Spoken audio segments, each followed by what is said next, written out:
हमने अक्सर किताबों में पढ़ा है, मैंने भी पढ़ा है और आपने भी पढ़ा होगा कि पर्वत, पहाड़, नदी, झरने, पेड़, पठार ये सारी चीज़ें जो हैं ये तब से हैं जब से कि मानव का जीवन भी नहीं था। यानी कि हम लोग जब अस्तित्व में भी नहीं थे तब ये थे सबसे शुरुआत में।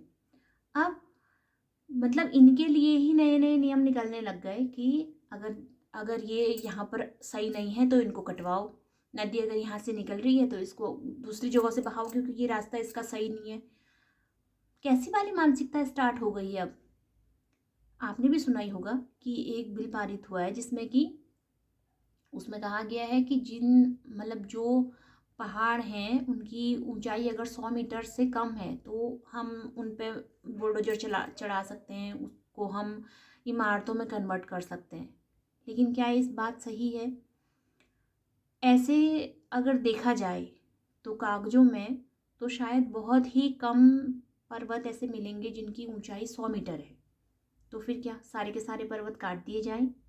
जी हाँ, मैं बात कर रही हूँ अरावली की। अरावली पर्वत श्रृंखला जो कि न जाने कितने सालों से है और जो वो है उसी ने ही रेगिस्तान को रेगिस्तान बनने दिया है, क्योंकि वो एक बीच में सपोर्ट का काम है कि अगर रेगिस्तान यहाँ पर है तो वो उसकी धूल को इधर शहरों तक नहीं फैलने देता। अब बता अगर अरावली ही काट दिया जाए तो सारा शहर रेगिस्तान बन जाएगा। कहा जा रहा है कि अरावली में जो पर्वत जिनकी ऊंचाइयां 100 मीटर से कम है उनको काट दिया जाए और उन पे जो है बड़ी बड़ी इमारतें बनेंगी, बड़े बड़े मॉल्स बनेंगे। अब इन पहाड़ों को काट करके ही अगर हमारा हमारा जो है विकास हो सकता है तो मुझे तो नहीं लगता कि पहाड़ काटने के बाद विकास होगा। हाँ, जब तक ये था कि रोड नहीं थी और रेलवे लाइंस नहीं थे तब तक तो चलो समझ में आ रहा था। लेकिन तुम अगर ऐसे अचानक से सारे के सारे पहाड़ काटने लग जाओगे, यहाँ पर आप जो है मॉल्स बनाने लग जाओगे, बड़ी बड़ी इमारतें खड़ी कर दोगे, तो ये विकास थोड़ी ना है। आने वाले टाइम में इन पहाड़ों से अब बताओ एक एक करके ये पहाड़ खत्म हो जाएंगे। इसी हिसाब से जिस हिसाब से अरावली अगर कटने लग गया तो फिर उत्तराखंड में वही बात आएगी। उत्तराखंड, हम भारत को जानते किस लिए हैं? भारत लोग अगर घूमने आते हैं तो क्या सोच करके आते हैं वो कि वहाँ पर जो है खूबसूरत पहाड़ हैं, पर्वत हैं, झरने हैं, पेड़ हैं, यही सब देखने के लिए तो लोग आते हैं। अगर हम उन्हीं चीज़ों को ख़त्म कर देंगे तो फिर भारत भी तो सब और देशों की तरह हो गया। हम मतलब इसको दुबई बनाने पर तुले हुए हैं कि बड़े बड़े इसमें इमारतें बनानी है। उससे क्या हो जाएगा ये बताओ?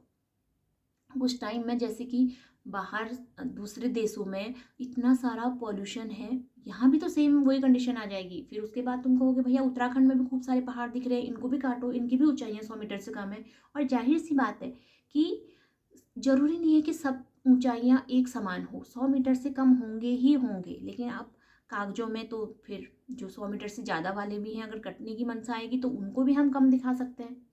यानी कि ये सारी की सारी चीज़ें जो हो रही हैं ये बहुत गलत है। और जबकि सरकार ने इस चीज़ पर रोक लगानी चाहिए थी कि पेड़ों को नहीं काटना है या फिर पानी वेस्ट नहीं करना है, और उल्टा हमें सरकार को बताना पड़ रहा है कि आपने फैसला गलत ले लिया है। बताओ, अब जहाँ सरकार ही गलत है तो वहाँ पर हम लोग इंसान क्या करें? हम कहते हैं कि यहाँ पर जानवर सुरक्षित नहीं है, इंसान सुरक्षित नहीं है, लड़कियाँ सुरक्षित नहीं है। अरे यहाँ पर तो पेड़ पौधे सुरक्षित नहीं है, पहाड़ पर्वत ही सुरक्षित नहीं है। हम लोग तो बहुत दूर की बात है। तो ये आदमी विकास की ओर नहीं विनाश की ओर ज़्यादा जा रहा है। तो मुझे तो लगता है कि बहुत जल्दी विनाश सबका निकट ही है इन हरकतों में। और अभी भी अगर जाग जाएं, सचेत हो जाएं तो शायद कुछ हद तक रुक सकें, वरना बहुत मुश्किल है। अब अरावली को बचाओ, सेब अरावली करके अभी सिर्फ हम ये अभी फेसबुक में, व्हाट्सएप पे या फिर इंस्टाग्राम में या यूट्यूब में, यानी कि कुल मिलाकर के सोशल मीडिया में ही ये सारी बातें छिड़ रही हैं। अदरवाइज़ कोई बड़े पॉलिटिशियंस या कोई बड़े स्टार्स अभी कोई आगे नहीं आया इस चीज़ के लिए कि सेब अरावली। और वैसे भी सेब अरावली यानी कि पहाड़ों को बचाओ, क्या कर लेंगे हम? खड़े हो जाएंगे उसके आगे? जिसकी काटने की मनसा आएगी वो तो भैया रातों रात कटवा देंगे उनको। तो सोचना हमें नहीं है, सोचना उनको है जो ये सारी चीज़ें लेके आ रहे हैं, नई नई चीज़ें कि पहाड़ कटवाओ, निर्माण करवाओ, बिल्डिंगें बनाओ वहाँ पर। हाँ, पॉल्यूशन परसों की ही मैं न्यूज़ पढ़ रही थी कि दिल्ली में जो पॉल्यूशन हुआ है उसके लिए उन्होंने तंदूर बैन कर दिया है। बताओ कौन सा सेंस है ये, तंदूर बैन कर दिया है, तंदूर से पॉल्यूशन हो रहा है।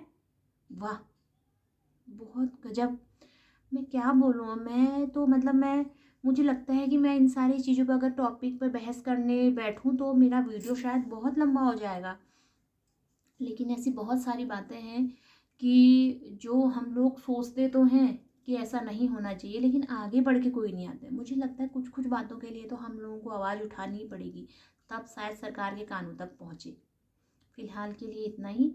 फिर मैं एक नई वीडियो लेकर के आऊँगी कुछ ऐसी आवाज़ के साथ जो कि दबी की दबी रह जा रही है, कभी मेरे मन में और कभी आपके मन में। तब तक के लिए बाय बाय।